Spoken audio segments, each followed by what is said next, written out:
ZTE believes innovation is lacking in the smartphone industry, that consumers want more from the devices they use the most but companies aren't delivering.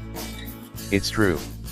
While smartphones offer spectacular performance and stellar cameras, there hasn't been a game-changing feature as of late.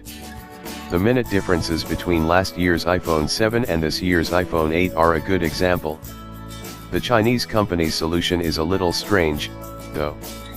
The next major trend it wants to start is the foldable phone, beginning with the ZTE Axon M. In our hands-on review, we found it's far from what you'd expect a foldable phone to look and work like, but it certainly is unique. The Axon M kicks off a new category of devices in the Axon line. ZTE stresses that the device is not the successor to last year's Axon 7, which we can expect in early 2018.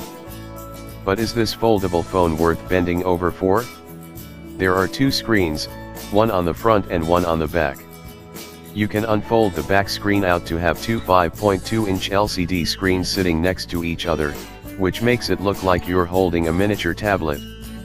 Both have a resolution of 1920 x 1080 pixels, and the screen is protected with Corning's Gorilla Glass 5.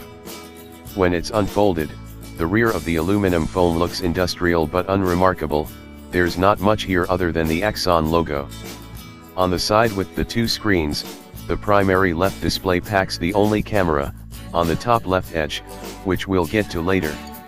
On the left edge of the phone you'll find the volume rocker and the power button, which doubles as the fingerprint sensor.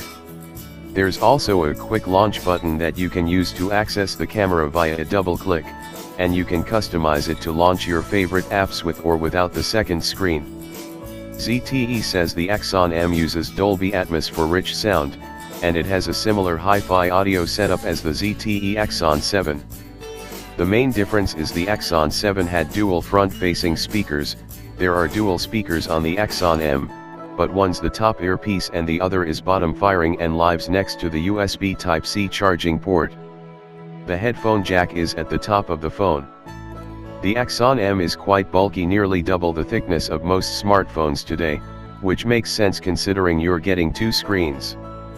The thickness didn't feel too unnatural, though we'll have to carry the phone around for a longer time to see if it's cumbersome.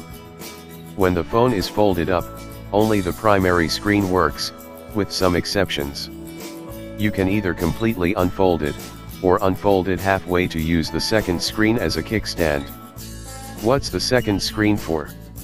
You can use the Axon M 4 different ways, and an M logo on the Android navigation bar lets you switch between these different modes. The way people will likely use the phone the most is as a normal smartphone, with the Axon M folded up and the primary screen on. When it's